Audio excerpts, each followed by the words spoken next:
We need to come up with a catchy name for this program. Yeah. You're on. We're on?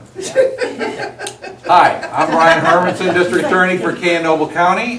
We are here for our first legislative forum of the year, whereby we are given a chance, and you are given a chance, to hear from your different legislators from our area.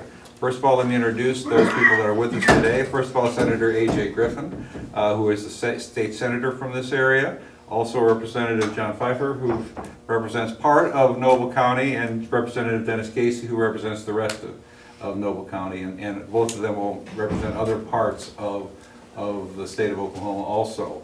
And so, with this being our first meeting, I thought that it'd be a great time to begin with what bills you all are carrying this year and what things interest you about this session.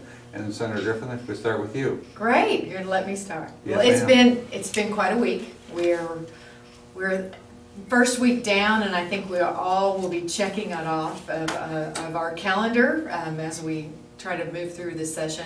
I stick to my typical work. I've got several bills this year. They're all in the area of children, juvenile justice, child welfare, healthcare.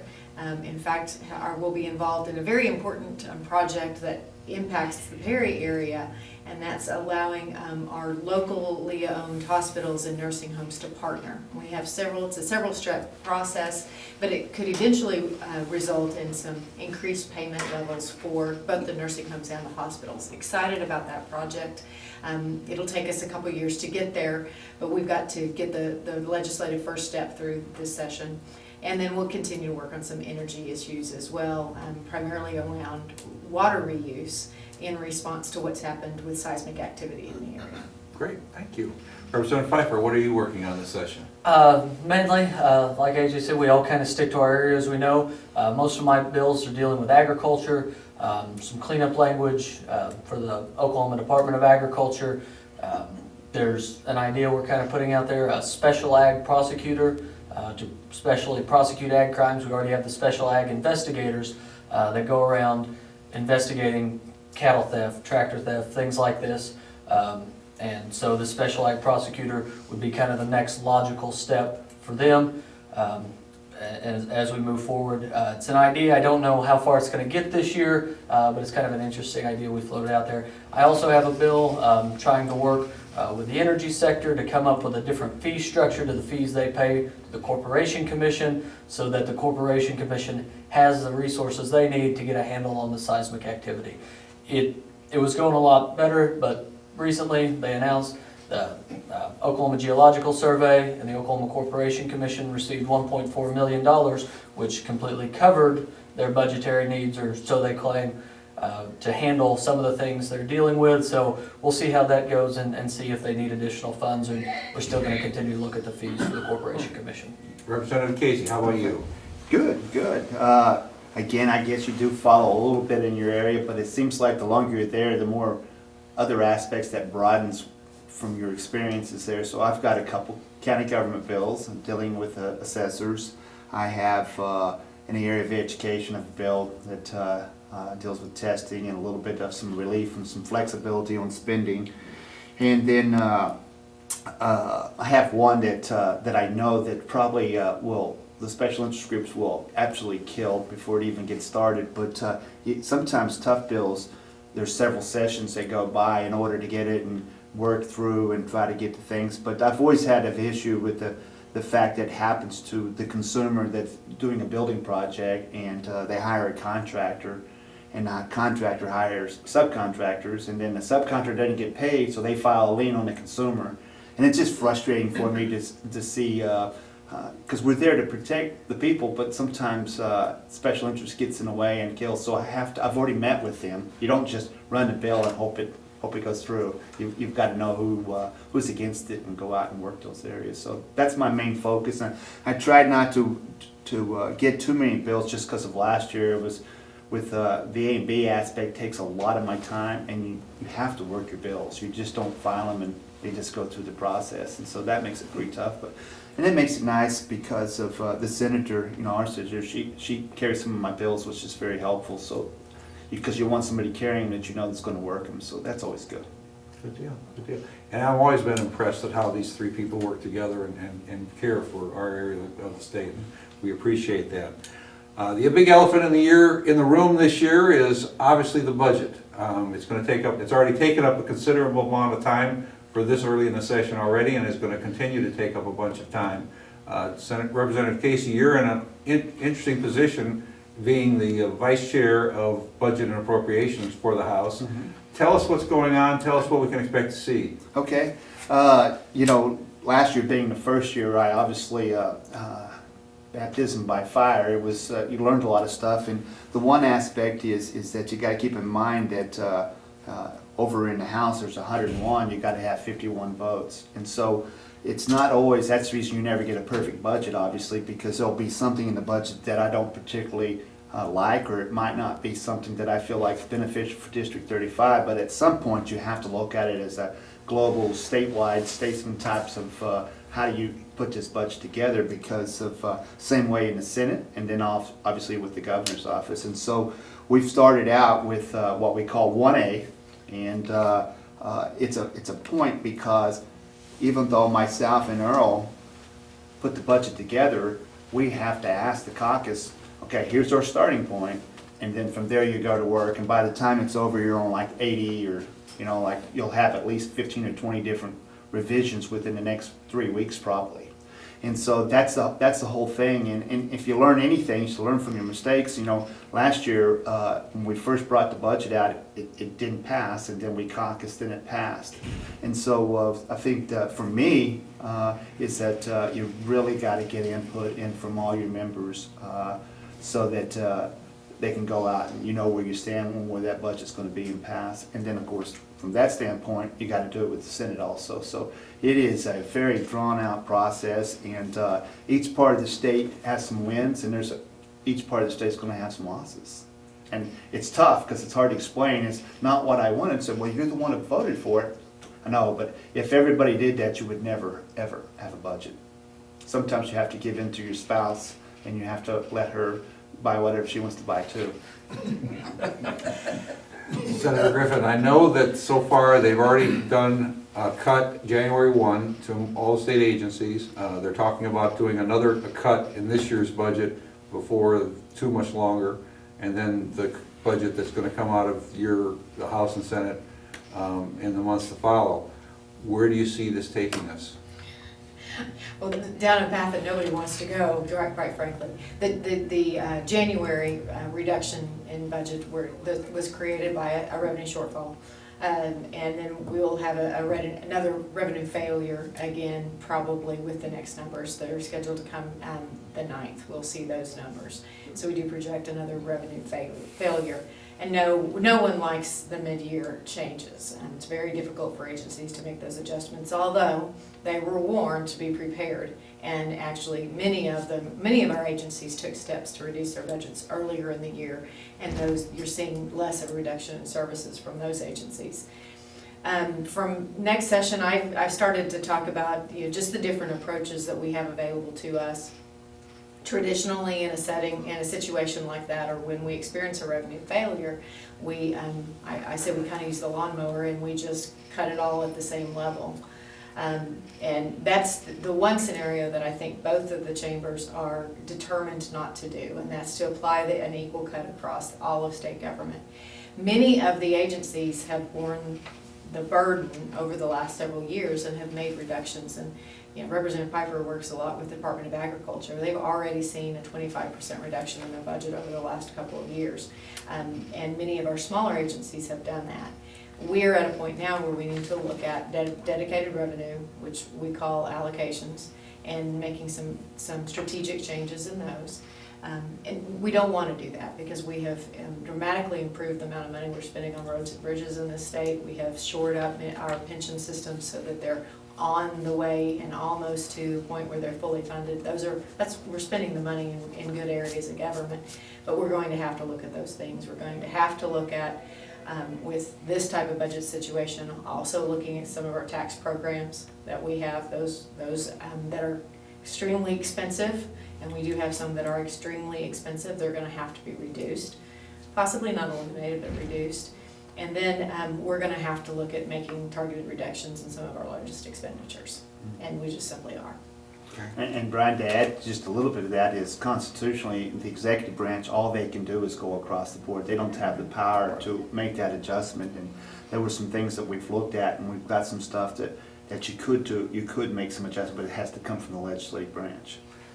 And I think it's important to point out, when we got the numbers from the state excise board last year, the numbers that we built this current year's budget on, we were operating under the assumption of $57 oil. As the oil patch goes, so goes Oklahoma, which is what's spurring some of these revenue failures as we come along. Senator Griffin's exactly right. We got to look at some of our tax problems. This is, I keep using this as a prop, this is all the state sales tax exemptions, tax credits that we give in the state of Oklahoma. This is 96 pages worth of loopholes to certain things, some of them good, some of them bad. It's time now that we have the political pressure to do this, to go back and look at this and make changes for the better that can lead us forward and push us in a better position as we move on. The hindsight, last year, one of the early things that were voted on was a tax cut. Bad idea, good idea, wish we could take it back? Well, we can't take it back. That's a misnomer, that everybody says, well, they can just rescind that. We can't. The people would have, that it would be a tax increase, and the people would have to vote for that tax increase. Or we would have to have supermajorities in both the Senate and the House in order to rescind it. And I'm not confident that would happen. And if we had a 7.25% state income tax rate, then we would have more money. However, it's important to note that even today, with the revenue failure that we've had and the one that we're anticipating, the only source of income that's actually up over last year is income tax. So it is, although it probably contributed to this, it's certainly not the only cause. As the oil patch goes, so goes Oklahoma. I was telling someone on the way in on the phone, we want Harold Hamm to be filthy rich. Because when he is, we're doing well as a state, and right now, he's not filthy rich. Gross production taxes in the state have went down 75%. They're practically non-existent right now. Major oil companies, a lot of them based out of Oklahoma City and Tulsa, have done a whole lot of layoffs. I think Sandridge laid off 175 employees again just this week. These are the kind of things that happen, and it's a process. You would think in Oklahoma we would eventually learn from our mistakes. We haven't. We've been through this before. It's something we have to continue to fix and work with and make the best we can out of it. And I think a little bit is too, because you will always get this, is that's exactly why you need to diversify and not just depend on oil and gas. But to give you a little idea, in the early 80s when I was the governor, 1 in 4 Oklahomans worked in the energy sector. Now it's 1 in 26. So we have got some diversification, but realistically, it won't matter. Whichever state depends on their energy sector, they're feeling a pinch there. And so if anything, I wouldn't call it a gift by no means, but this does give us an opportunity because of we will come out of this. And I would hope that when we come out of it, we come out of it stronger than ever. And what I'm referring to is stuff that is important to me, and that's, we always talk about core services, but we skirt that a whole lot, in my opinion. And so this really makes us grow a spine and do some things that when we do go back, we should see a big difference in those core services, in my opinion. Probably the fact that the oil prices went down and the oil business went down probably was anticipated by almost everyone that was around in the 80s in Oklahoma, because we have the good years and then we have the bad years. What can the legislature do to make sure that we're ready for the bad years when they come and we don't have to do the slash and burn that we see now? One of the things that's been proposed is by one of my colleagues, Senator David Holt, and for some reason in the state, when we're having the good years, we put a cap on our savings account, which we refer to as the rainy day fund. And we limit what we can place in the rainy day fund. So we force ourselves to make bad spending decisions by a policy, looking at revising that policy so that we could grow the rainy day fund beyond the cap that we have on it now and have more funds available for the other years. That's one of the things that's being proposed. And the toughest thing, and there's not an exact way to fix that. I think the average stay is like 8.3 or 4 for a legislator. And memories come really short. I mean, you remember your hard times, but we weren't there. And so that institutional knowledge is a really tough one in the aspect that, you know, we could go through here and look at these, because basically we're going to be looking at these tax credit that a whole group of people put these into play, and now we're going to be the bad guys that have to take them out. So that lack of institutional knowledge, sometimes it's like we make mistakes, and I don't have an answer how you necessarily fix that. And so we're gonna get through this because we have to. It's not an option. I'm just hoping that there could be something out there for the next group of legislators, whether it be 20 years from now, can go, well, how did they get through this? What did they do? I've gone back and looked at what they did in the 80s. Boy, it was slash and burn. It was tough. I mean, even Governor Nystead, we told our troopers when they were sitting on the side of the road, don't let your car run. You know, it was that serious. And so we're going to get through it, and I think you're perfect on the rainy day fund. Nobody's like, well, why do you guys have, you know, $1 billion worth of rainy day funds? Like, because history has shown in our state, or anybody that produces energy, you better have a solid rainy day for those years to come, because it'll happen again. And like AJ pointed out, when we reached the cap in the rainy day fund, like we did back in 2008, there was a lot of, I hate to use the words frivolous spending, but that's basically what it was. We had a surplus of money. There wasn't any way to return it, so we set up programs, we did things, we funded things that we never thought we'd ever fund. And now it's time in a crunch year to go back and dial some of that back and frankly just to get rid of some of the things that we started up when we were flush with cash. I had the opportunity on Friday to sit and spend some time visiting with Representative Frank Davis. And he served in the House of Representatives for over 20 years from Guthrie, and was in the minority during the downturn in the 80s. And I do want everyone to know that his job as the Republican minority leader in the House of Representatives was to blame the Democrats. So there's going to be a little bit of that happens too. And now it's our turn to accept the blame. Yes. Sure. Well, one of the things I think that concern a lot of people about budget cuts and such is how it affects schools. And there's been discussion in the media recently about going to 4-day school weeks, consolidations of districts. Tell us what's happening on that and what your all thoughts are. And as you're probably as close to schools as anyone. Well, I will say this because of our emails are being blown up by people that are concerned, and not so much from District 35, and I'm hoping the reason because of that is because of the fact they, I'm out and about and they get to talk to me and they know where I stand. For me, as much as anything, I strongly believe that the conversation should happen about consolidation. My issue is, in my short stay there, and I'll give Workman's Comp for an example, it took numerous sessions to actually get there. And even when we got there, there's still problems that are being worked on. I'm not in support of a forced consolidation bill that we go through in 4 months. Because, first of all, you don't get public comment, you don't get an opportunity to hear it. I mean, there's all kinds of things that you hear. For example, a dependent school that's got 260, but 70 of them are transfers from the schools that they would actually have to go consolidate with. So there's a lot of things out there. I'm a small district, I got a $3 million bond issue. Who's going to pick up the bond issue? It's got 10 more years on it. Is the consolidating district going to pick it up? So I just don't think that you can drop something out there and pass it because of this is an emergency. I think the conversation is solid, but I'm not prepared to put a green vote up on something that I know that is way more of a huge deal than just that. But I do think we need to start the discussion, and this is something we talk a lot about urban versus rurals. This is almost an east versus west conversation in the state of Oklahoma. Western Oklahoma, most consolidated a lot of schools through the 60s, 70s, and 80s at a necessity. They didn't have the money, they didn't have the kids, and so they came together. On the other side, basically on the other side of I-35, that necessarily hasn't always been the case. So let's be clear, when we talk about consolidations, we don't want to consolidate just to get the number of school districts down just because we think there's too many. We want to look at areas where there really are savings, where there are too many schools, where we have these dependent K-8 schools.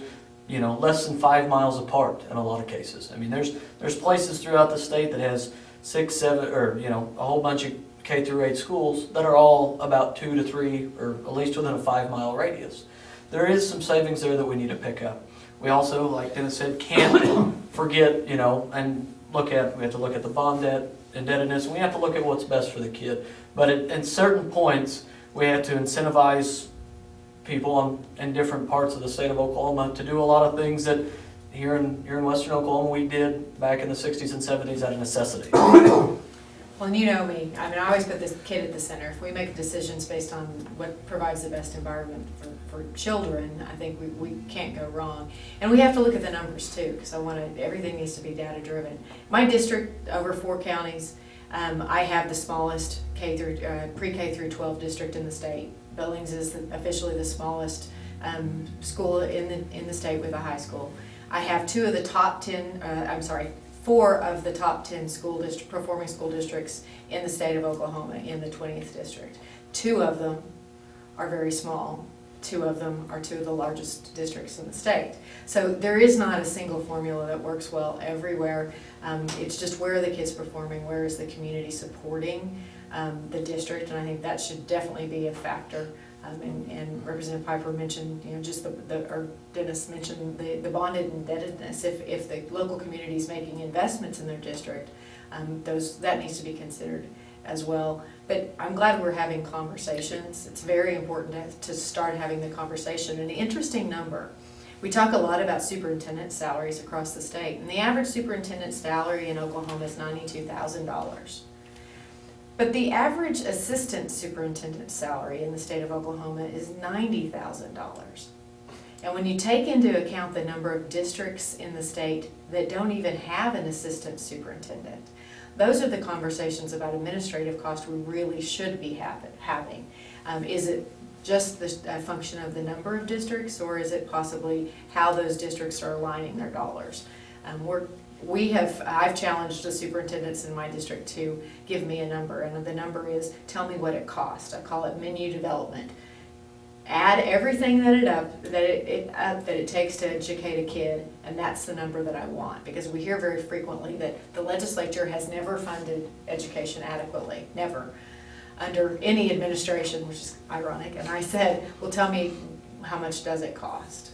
And we're having hard conversations right now, because it's a priority, and access to a free, quality education in Oklahoma is a constitutional right. It's guaranteed in our Constitution, so it should probably be job number 1 for all of us. Well, we're hearing lots of concerns about the 4-day school that week. Parents that have worrying about daycare, people worrying about their kids having to spend more hours in school, and when their concerns for their 1st and 2nd graders' attention span for a longer school day, concern about extracurricular sports. What are your thoughts on the 4-day school day? I have one school district in my district, the community of Coyle has elected to go to a 4-day school day week, and they're actually doing very well. This is a district that has worked really hard to get all of their test scores and all their performance measures up over the last several years, and they're performing at a very high level. Their community decided that it was a good idea for their community. That is a local decision as far as I'm concerned. It doesn't get more local. Yeah, 110% between the school board and their patrons. We should probably stay out of it unless it's our own school district. And that's exactly right. We all believe in local control. People at the state don't know what your local community wants. Senator Griffin mentioned Coyle, Crescent, in North Logan County is also thinking about it. Those are the conversations that local school board members and local superintendents need to be having with their community. And then that's it. There's no reason for the state to be involved, at least in my opinion. Yeah, it doesn't get more local than that. I know that even within the district I serve in 35, there's like 3 or 4 schools discussing it. But it is going to be a public comment. Everybody's going to have an opportunity to share their thoughts. The thing that I know this is a little bit silly, but the thing that concerns me is I just know for a fact that every school district and every community, there's kids that those 2 meals they get at school, it's a good chance that may be the only decent meal that they get, and that's cafeteria food. I actually like the cafeteria food. I was trying to make a joke about cafeteria food. You know, some places it's going to work, and some places it's not. It'll be up to them. And I do think that when those sorts of things begin to show up in communities, that the element of allowing school patrons to move to the school down the road through transfers and open transfer can become even more important, and letting a little more geographic flexibility around where kids are in school so that they're not as landlocked. It just becomes more important. You know, Brian, I had a gentleman tell me, and I did a little homework, and it was pretty accurate, is that in Pawnee County 5 decades ago, there were 60 schools. There's 2 now, and that's Pawnee and Cleveland high schools. So, you know, things do change, and it doesn't always have to happen at the Capitol to make it happen. Good, thank you. Other type of consolidation that's talked about is consolidation in law enforcement. Oh, yeah. There's a discussion Absolutely. of bringing together the OSBI, the OBN, Oklahoma Bureau of Narcotics, and the Highway Patrol, plus other agencies such as Wildlife and Oklahoma Environmental Quality and things such as that. What are your thoughts on what the legislature may attempt to do this session? Oh, I get to start with that one. Okay, I'll start with that one. I have heard some of the presentation. I don't sit on the Public Safety Committee, so that bill hasn't come before me quite yet. I don't know if it's going to be heard. The question I always ask in consolidation, it doesn't matter if we're talking school districts or other functions of government, because I actually have a consolidation bill. It's on the licensing boards. It's extreme. It's going to be pared way down before it even gets heard. But not necessarily is it going to save money, because I don't think necessarily growing something saves money, but is it going to make us better at providing the service? And sometimes moving things closer together so they're forced to collaborate can actually make us better at providing the service. We'll get to hear from our law enforcement agencies. There would be some benefits to having, you know, the agency that's responsible for drug enforcement and the agency that's investigating violent crimes together. I think it might make us better. But we don't need to do it just because we think we may save some money. It would need to be because we could improve collaboration and we could improve services to the public. I think the last time, I mean, and again, I don't sit on the Public Safety Committee either, but the last time I talked to Chairman Christensen about it, they were still talking about Oklahoma Highway Patrol, OSBI, and OBN as the 3 agencies they wanted to start with. And right now with those 3 agencies, they answer to 11 different commissions. 3 agencies answering to 11 different commissions. And that's one of the things that we have here in Oklahoma that as we move forward is something we need to continue to update and look at, is the number of boards and commissions we have in this state. It makes it extremely hard to change, it makes it extremely hard to move forward, and it makes it extremely inefficient at times.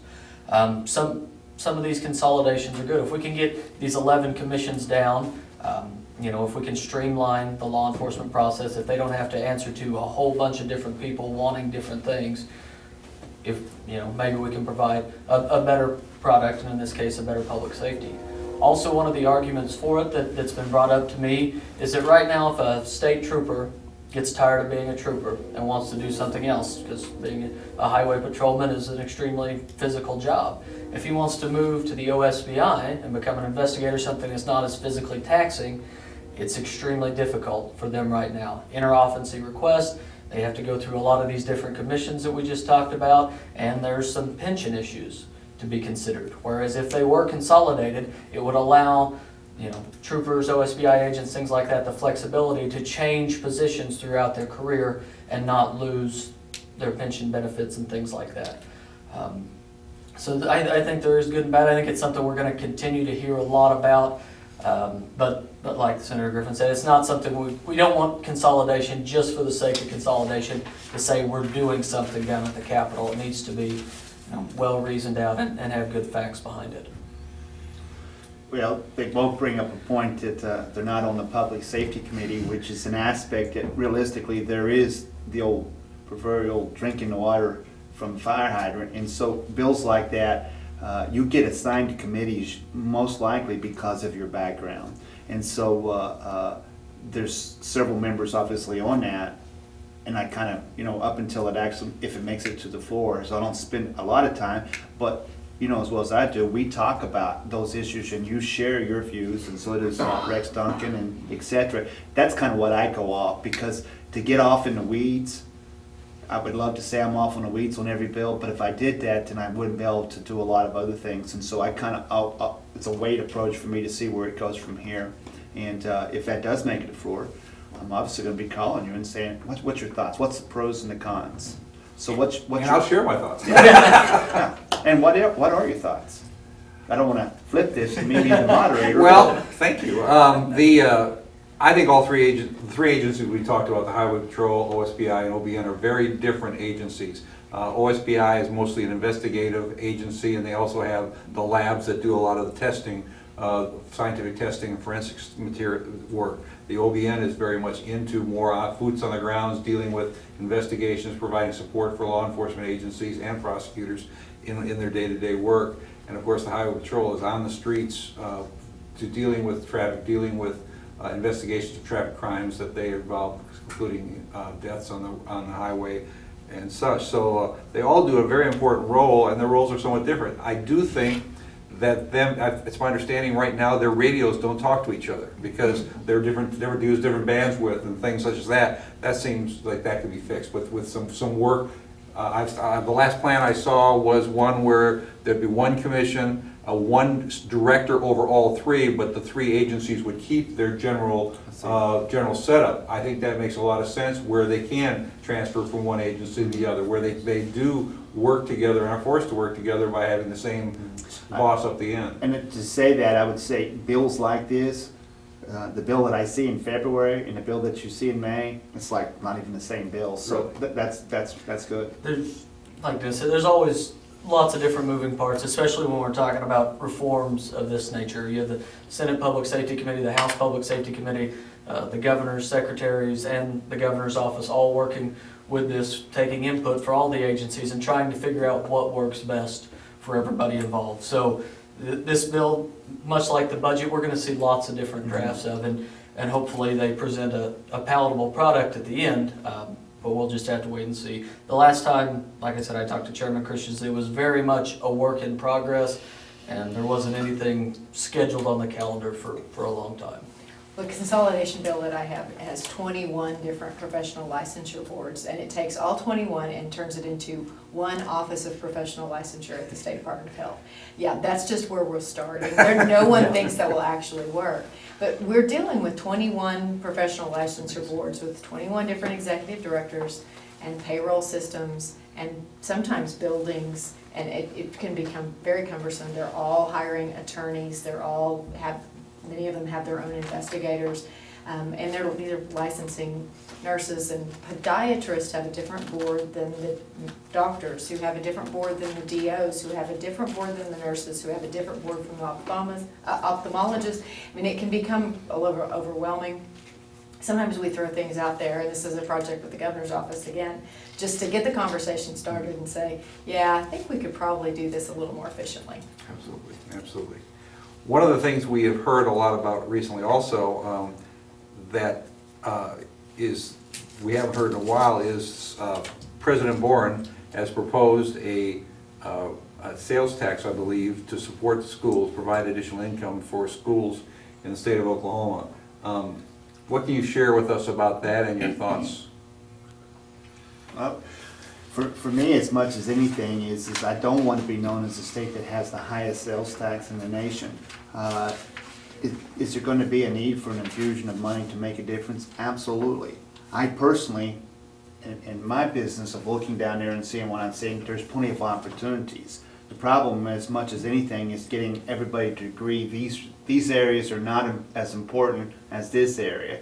And so from that penny sales tax, it all sounds really good, but if you look at your municipalities and especially, I've become with some maturity, a lot more tolerant of my colleagues, because I understand, just because they don't think like me, that doesn't make them wrong, probably actually makes them right, but that aspect, if I'm a border state, I mean, I'm a border community to a state, whatever you do tax-wise could create people from going just across the line.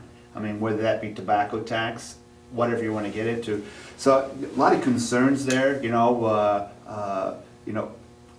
I guess the good thing is it's really kind of out of our hands. I mean, they're gonna get a petition, and the petition gets the vote, and it'll be a state question, and they can make the decision. But I mean, I'm really anxious to see it, because obviously a lot of money is gonna be spent on both sides to convince people to do it or not to do it. I have no feel of where that goes. The other state question we had last time on the education, I think everybody pretty much saw that probably wasn't gonna pass, and of course it failed overwhelmingly, so I don't know. I don't know. 744. Long time ago, yeah. I say a long time See, ago. and I think, the one good thing that has come out of President Warren's sales tax proposal, and the only good thing that's come out of this, is that we've opened up and started a conversation about teachers' pay raises and funding local schools.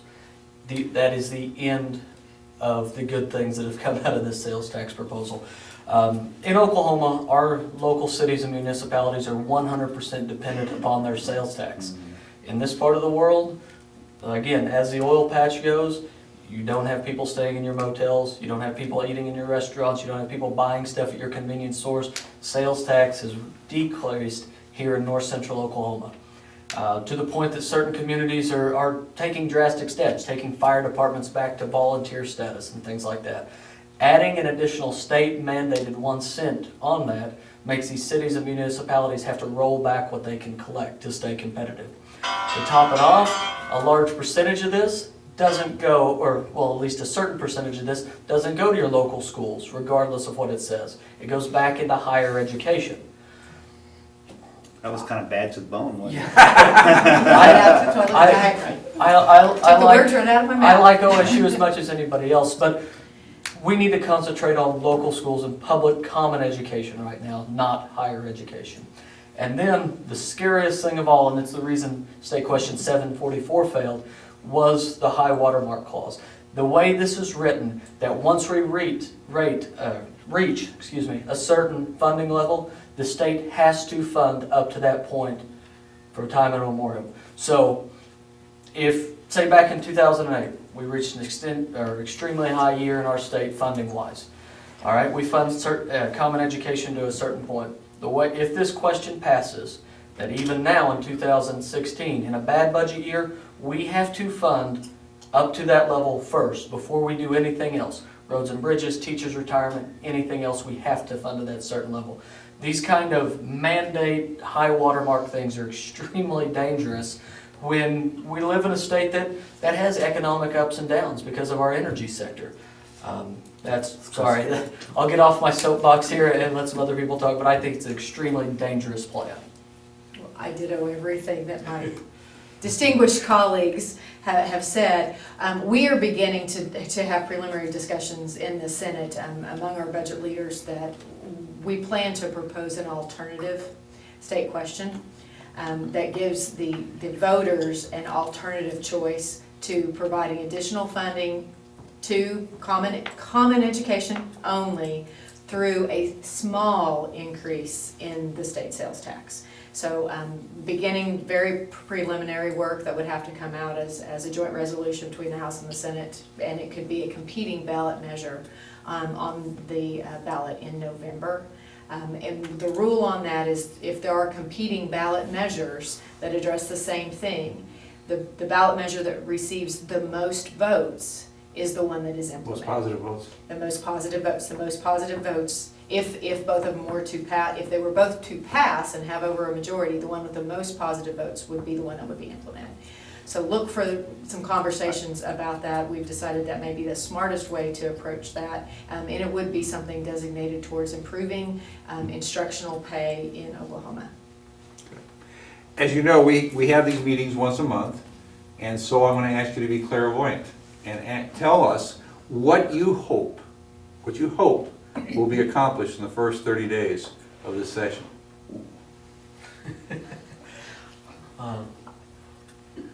That's tough on the 30-day thing, just due to the fact, I guess at that point in time, I'm hoping all my House bills move over to the Senate. Now, actually, that is a little bit tough, but the one thing that I hope that there's some clarity to the people that are, especially the state agencies that are dealing with budgets, so that, sometimes it's just best to know, even if it's bad news, if I know, then I can prepare. Not knowing does not help me be a very good administrator. And so from that aspect, I hope to see that. I hope to see a different tick in what's going on as far as our revenue sources and what's going on. I hope that in the next 30 days that oil's at least $45 a barrel. But that is kind of a key point, because there you start seeing how the session's going to develop. Because a lot of times we'll say, well, what happened today? What did on that? What happened this week? And there's really not a whole lot, because as the process moves, it's like having a ball of clay. It takes a little bit of time to mold it, and you go, oh, now I see what it's doing.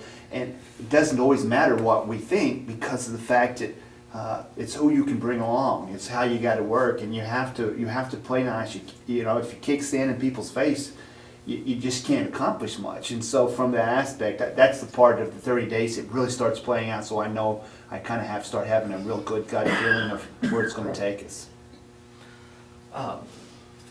Yeah, I agree with Dennis. I hope oil's back to $60 a barrel in 30 days. That would ease a lot of stress and go a long ways in helping us. For me, and I think one of the main feelings I've got this week up at the Capitol, at least on the House side, is that, we always have important legislation plans we want to file to help change our government, but the focus this year has to and will be the budget. And even though we'll continue to be lots of drafts in 30 days, the appropriation subcommittees will have met with all their agencies. Their agencies will have presented their budget requests for the next year, and we can go through and work with these agency heads and make strategic cuts so we can avoid this 6, 10, whatever percent just flat across the top cuts. And I think, I really do believe, just kind of walking through the halls of the House side and talking to my colleagues, the budget is the priority. Everybody's working inside their subcommittees, and nobody wants across the board cuts. So hopefully in 30 days we'll have a little better picture of one, where we're going to be revenue-wise for the next year, and to kind of by no means a finished product, but at least a starting place with these subcommittees and where they will be and how their agencies under their purview will be taking cuts. I'm going to take a different approach, and I think I can probably speak for all three of us whenever I say I hope in 30 days that our constituents know and that they have an opportunity to weigh in on everything that's happening. And that I've heard from as many people that have an opinion on something that they've heard, and that if they're concerned or they have a question that they've asked me. I spent 30 minutes on the phone with Superintendent from Jennings on my way down here talking about school consolidation options and his opinions on those things. So I know that my colleagues share the willingness to listen to anybody's opinion, because that's really the only way this thing works. It doesn't matter what I think. It matters what everybody else thinks and how I can try to mold that. I'll borrow the pottery, yeah, the clay, and say, how can we actually make that into something that meets the needs of the nearly 4 million people that live in the state. And that's governing. That's the bottom line. My colleagues, and I'm sure your colleagues, sometimes they yell and scream the loudest. You'll never see what that clay molds into, because they're not going to get anything done. You have to govern, you have to work with people and share ideas and listen and see where it goes. And our job is primarily convening. It's getting people together and listening and to what, and sometimes that's a lost art.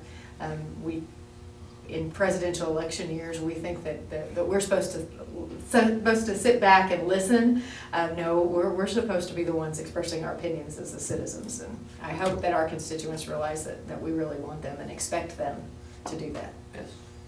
So. Well, in the short time that we have left, is there anything you wish to share with the people of Perry while you have a chance with the mic in front of you? AJ. I get to go first. Yeah. Just thanks for the opportunity to serve, and we're off to a good start.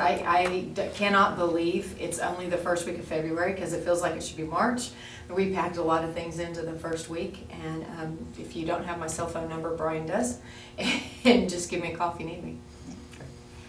Yeah, and I would say the one thing that's always interesting, I'll be able to realize is that we're on the second part of the actual session. And so you hit the ground running on the second session, where the first session, it starts out a whole lot slower. So I think AJ's absolutely right. There's a lot that happened this week. Maybe not so much like if you looked at the floor schedule, even though they've done some things, we haven't. I'm really kind of excited to see where this takes us. So people understand, a session is usually 2 years, and this is the second year of the. Yeah, so everything's live. In other words, if something didn't get heard last year, it's live around, it could be heard. But realistically, if it didn't get heard last year, there's a reason. Right. So there you go. John? And, knowing how last year's budget ended up and knowing what was in store for us, as a vice chair of an A and B subcommittee, and I know Dennis, we had to have done this too, you spent a lot of your interim worrying and working on what was coming up. So like they said, it's not so much like this is the first week, this is the first week that everybody's back here together. Many of my colleagues from all across the state have spent a lot of time either working from home or working up at the Capitol this interim, trying to figure some of these problems out as we move forward. And this just seems like the first week we're all finally in the same place at the same time. We'll continue to work and come up with the best ideas we can. And like I said, I would also love to hear. Anybody can call me anytime. Brian has my cell phone number as well. And it's probably written a lot of bad places too. Porta potty walls and things like that. So find it, call me, let me know what you feel.